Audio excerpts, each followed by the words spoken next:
Hello friends, my self doctor Ankita Gupta, assistant professor in economics, government girls college Sikandra. आज का हमारा topic है व्यापारिक बैंक क्या है। व्यापारिक बैंकों के कार्य देखेंगे हम इसमें, और हम इसमें देखेंगे लास्ट तक इस टॉपिक में देखेंगे 1991 के बाद व्यापारिक बैंकों में जो उदारीकरण के क्या परिवर्तन आए। सबसे पहले हम देखेंगे व्यापारिक बैंक का देश के आर्थिक विकास महत्वपूर्ण योगदान होता है। ये जनता की बचत, हम जो पैसे इकट्ठे करते हैं, हम जो सेविंग्स करते हैं, हम उनको बैंक में जमा कराते हैं, तो और बैंक उनको विभिन्न क्षेत्रों को उधार देते हैं। बैंक आधुनिक युग में प्रमुख वित्तीय संस्था के रूप में कार्य करते हैं। इसका महत्व इस बात से पता चलता है कि भारत में 19 जुलाई 1969 को 14 बड़े अनुसूचित व्यापारिक बैंकों का और अप्रैल 1980 में 6 और बैंकों का राष्ट्रीयकरण किया गया था। भारतीय स्टेट बैंक व इसके 7 अन्य सहायक बैंकों सहित हमारे देश में सार्वजनिक क्षेत्र में 28 बैंक हो गए थे, जिनके पास कुल बैंक जमाओं का 90% से भी अधिक अंश पाया जाता है। सरकार इन बैंकों के साधनों का आर्थिक विकास में ज़्यादा अच्छी तरह से उपयोग करने का प्रयास कर रही है। और अभी जहाँ भी इलाके में अब हम देखते छोटे छोटे से एरिया गाँव में भी अब नए नए बैंक खुल गए, ताकि समाज का कोई भी कमज़ोर वर्ग उधार की सुविधा प्राप्त करने से वंचित नहीं रह जाए। अब हम इसमें सबसे पहले बैंकों की परिभाषा और उनके कार्य देखेंगे। सबसे पहले भारत में बैंकिंग नियमन अधिनियम 1949 के अनुसार बैंकिंग की परिभाषा इस प्रकार है। बैंकिंग का आशय जनता से मुद्रा की ऐसी जमाओं को उधार देने अथवा विनिमय के उद्देश्य के लिए स्वीकार करना होता है, जो मांगने पर अथवा अन्यथा वापस करनी होती है, और चेक, ड्राफ्ट, आज्ञा या अन्य तरीकों से निकाली जा सकती है। इस प्रकार परिभाषा के अनुसार निम्न 2 आवश्यक कार्य करने पर एक वित्तीय संस्था बैंक कहलाती है। ये जनता से चेक से संचालित की जाने वाली जमाएं स्वीकार करती है या उधार देती है। जमाएं न केवल बैंकों की शेयर होल्डर से स्वीकार की जाती है, बल्कि आम जनता से भी स्वीकार की जाती है। इन्हें चेक से निकाला जा सकता है। ये अन्य व्यक्तियों को उधार देने के काम आती है। अब इस प्रकार पोस्ट ऑफिस, बचत बैंक उधार देने का काम नहीं करते, इसलिए भी बैंक नहीं कहे जा सकते। ये केंद्रीय सरकार के एक विभाग के रूप में काम करते हैं। इनमें जमा राशियों का सरकारी उपयोग करती है। इस प्रकार कई वित्तीय संस्था उधार देने का तो काम करती है, जैसे भारतीय औद्योगिक वित्त निगम, जीवन बीमा निगम, भारतीय यूनिट ट्रस्ट आदि, लेकिन वे चेक से जमाएं लुटाने का काम नहीं करती, इसलिए उनको आम जनता की भाषा में बैंक नहीं कहा जा सकता। अतः बैंक का कहलाने के लिए चेक से लौटाने लायक जमा स्वीकार करना तो उधार देना दोनों जरूरी शर्तें मानी गई है। अब हम इसमें देखेंगे व्यापारिक बैंकों के कार्य क्या है। ये सिर्फ रुपये जमा करने, उधार देने के अलावा अपने ग्राहकों को बहुत सारी सेवाएं उपलब्ध कराने का काम करते हैं। अब व्यापारिक बैंक की 2 श्रेणियों में देखते हैं, अनुसूचित व्यापारिक बैंक और एक होता है गैर अनुसूचित व्यापारिक बैंक। अनुसूचित व्यापारिक बैंक भारत में गैर अनुसूचित बैंकों की संख्या बहुत कम रह गई है। देश में ज़्यादातर अनुसूचित व्यापारिक बैंक ही पाए जाते हैं। भारत में सार्वजनिक क्षेत्रों के बैंकों की संख्या 28 है। देश में विदेशी क्षेत्रों के बैंक भी हैं, जिसके अलावा क्षेत्रीय ग्रामीण बैंकों की संख्या भी है। अनुसूचित व्यापारिक बैंक इसलिए अनुसूचित कहलाते हैं कि भारतीय रिजर्व बैंक अधिनियम 1934 की द्वितीय अनुसूची में शामिल किए गए हैं। ये 3 शर्तें पूरी करते हैं। इनकी परिदत्त पूंजी व रिजर्व की राशि कम से कम 5 लाख रुपए की होनी चाहिए। जमाकर्ताओं के हितों के विरुद्ध काम न करे, इस संबंध में रिजर्व बैंक को संतुष्ट करे, तथा ये निगम अर्थात कंपनी के रूप में संगठित हो, न कि साझेदारी या व्यक्तिगत फर्म के रूप में।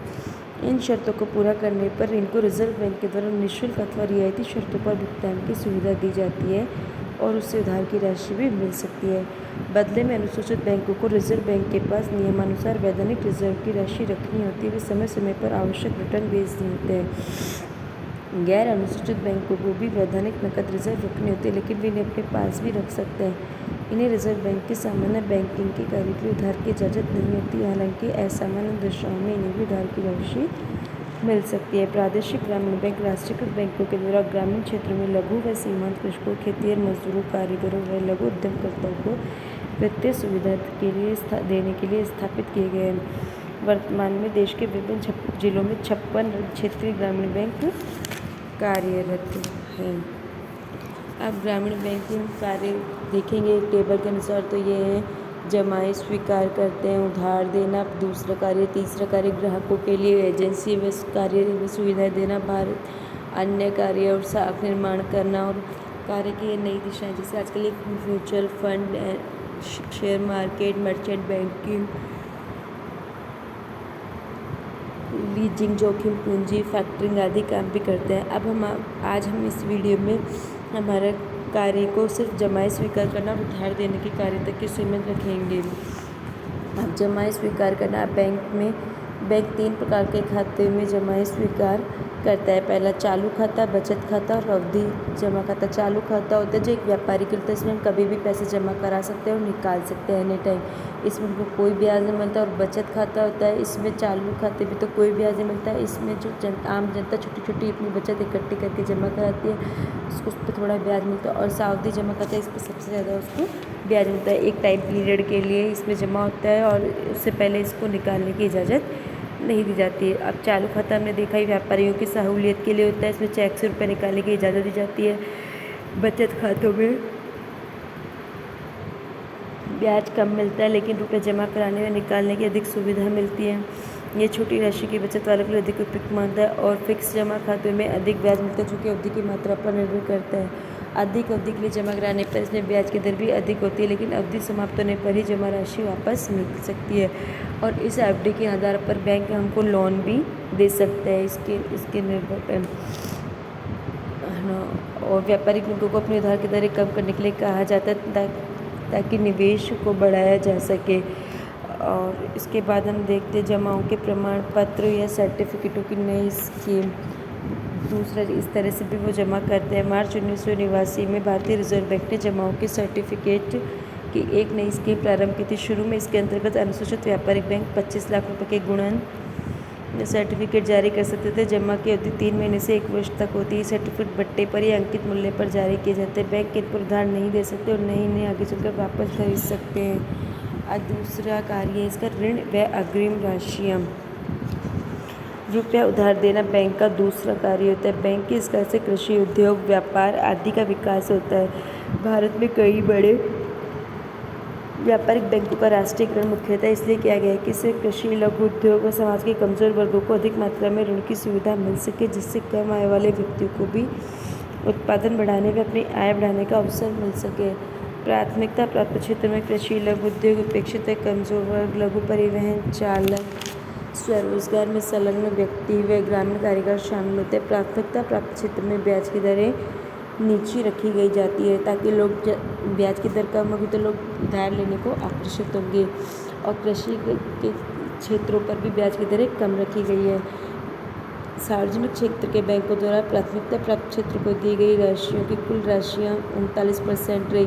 मतलब बैंक सबसे ज़्यादा प्राथमिक बैंकों को ये टारगेट दे दिया जाता है कि वो उनको प्राथमिकता प्राप्त क्षेत्र को इतना % तो उधार देना ही पड़ेगा। अब उधार देने के लिए किस किस तरह से उधार दिए जाते हैं, तो पहला उधार देने का तरीका है तो इसका नकद साख का। नकद साख हो गया, इस व्यवस्था में बैंक कच्चे माल, अर्धनिर्मित माल, तैयार माल, जो व्यवसायी के पास जो भी होता है उसको गिरवी रखकर उसको एक सीमा तक उधार दे देता है। उधार देने वाला आवश्यकता अनुसार ऋण की राशि का उपयोग करता जाता है। इस अवधि में काम में ली गई राशि पर ही ब्याज देना होता है। काम में न ली गई राशि पर भी आजकल बैंक मामूली चार्ज लेने लग गए हैं। इस अवस्था में उन उधार लेने वालों को ज़्यादा वित्त प्राप्त हो सकता है जिनके पास गिरवी रखने के लिए माल ज़्यादा मात्रा में होता है। व्यापारी व उत्पादक नकद साख को पसंद करते हैं क्योंकि एक लचीली प्रणाली होती है और उसकी लागत भी कम होती है। नकद साख की राशियों को वापस चुकाने की कोई निश्चित अवधि नहीं होती है, प्राय इनकी पुनरावृत्ति होती रहती है। इसका अर्थ है कि ग्राहकों को ये सुविधा पुनः मिलती रहती है जिससे उनमें निरंतरता का गुण पाया जाता है। नकद साख व्यवस्था बैंकों के लिए तो साख नियोजन के लिए कई प्रकार की दिक्कतें भी उत्पन्न करती है। इस व्यवस्था में साख के अंतिम उपयोग पर नियंत्रण नहीं रहता है, जिससे मुद्रास्फीति को बढ़ावा मिलता है क्योंकि लोग इसका उपयोग सट्टा उद्देश्य के लिए करते हैं। और बड़े ग्राहक उधार देने वाले तो इससे अधिक फ़ायदा लेते हैं, लेकिन छोटे वाले उन्हें उधार लेने वाले प्राय घाटे में रहते हैं। घाटे में रहते हैं। अब एक आती है ओवरड्राफ्ट। इसके अंतर्गत सेकंड सुविधा होती है। इसके अंतर्गत बैंक ग्राहकों के खाते में पड़ी जमा रकम से ज़्यादा राशि निकालने का अधिकार है। जैसे मान लो आपके खाते में 1,000 रुपये जमा और बैंक आपको कहता है कि आप 2,000 रुपये से अधिक राशि निकाल सकते हैं, तो ये ओवरड्राफ्ट की सुविधा मानी जाएगी, जिससे बैंक ऊंची ब्याज पर ब्याज लेता है। अब थर्ड इसमें होता है ऋण या अग्रिम राशियाँ। ये बैंक द्वारा स्वीकृत कर्ज होते हैं जिसके पीछे जमानत देनी होती है। अवधि समाप्त होने पर ये कर्ज वापस लौटाने होते हैं। जमानत के रूप में चल व अचल संपत्ति का उपयोग किया जाता है, जैसे सोना, चांदी, जेवर, मशीन आदि। बैंक कृषि, उद्योग, व्यापार आदि आर्थिक क्षेत्रों को ऋण की सुविधा प्रदान करते हैं। आजकल सरकारी प्रतिभूतियों पर ब्याज की दर बढ़ जाने पर व्यापारिक बैंक इनकी खरीद में भी अधिक रुचि लेने लगे हैं। यह सरकारी क्षेत्रों में खाद्यान्नों की खरीद के लिए भी आवश्यक मात्रा में उधार की व्यवस्था करते हैं। इसलिए बैंकों पर कर्ज लेने की दृष्टि से कई दिशाओं से भार बढ़ता जा रहा है। नेक्स्ट है बिलों की खरीद व कटौती। जैसा कि पहले स्पष्ट किया जा चुका है कि माल का विक्रेता उधार का माल बेचकर खरीदार पर बिल बनाता है, जिसे खरीदार स्वीकार करता है। विक्रेता उस बिल का रुपये बट्टा काट कर बैंक से नकद राशि प्राप्त कर सकता है। अवधि समाप्त होने के बाद बैंक उस खरीदार से धनराशि प्राप्त करता है। इस प्रकार उधार की व्यवस्था वसूली बैंकों के द्वारा की जाती है। बैंक बट्टे के रूप में धनराशि प्राप्त करता है जो उसकी आय होती है। इस व्यवस्था से विक्रेता को उसका रुपये तुरंत मिल जाता है और क्रेता को उधार की सुविधा मिल जाती है। इसलिए बिलों की खरीद व कटौती को बैंक द्वारा दी जाने वाली उधार की सुविधा के अंतर्गत ही लिया जाता है। भारत में प्रतिष्ठित फर्मों की तरफ से उत्पन्न होने वाले पर्याप्त बिलों के अभाव में बिल बाजार अभी तक पूरी तरह विकसित नहीं हो पाया है। पूर्व सरकार ने बिल व्यवस्था को प्रोत्साहन देने के लिए स्टाम्प ड्यूटी की छूट भी घोषित की थी, लेकिन बिल बाजार के विकास के लिए भारी प्रयास की आवश्यकता है। आजकल बैंक टिकाऊ उपभोग की वस्तु जैसे कार, रेडियो, टेलीविज़न, रेफ्रिजरेटर, सिलाई की मशीन आदि, भवन निर्माण में बिजली लगाने या गैस लेने के लिए व्यक्तिगत कर्ज देने लगे हैं। ये किसानों को अल्पकालीन व मध्यकालीन ऋण देते हैं। यही नहीं बल्कि लघु उद्योगों, सड़क परिवहन और चालकों, स्वयं के रोजगार संलग्न व्यक्तियों, तकनीकी विशेषज्ञों, खुदरा व्यापार तथा विदेश में शिक्षा प्राप्त करने एवं औद्योगिक वस्तुओं के लिए भी बैंकों से कर्ज मिलने लगा। पूर्व में एकीकृत ग्रामीण विकास कार्यक्रम के अंतर्गत गरीबों को परिसंपत्ति खरीदने के लिए बैंक कर्ज की सुविधा दी गई थी, जिसके लिए सरकार ने सब्सिडी भी दी थी। इससे लाभ प्राप्त करने वाले को स्वरोजगार का अवसर भी प्राप्त हुआ था। अब हम नेक्स्ट वीडियो में हम इसके व्यापारिक बैंक के अन्य कार्य देखेंगे। Thank you.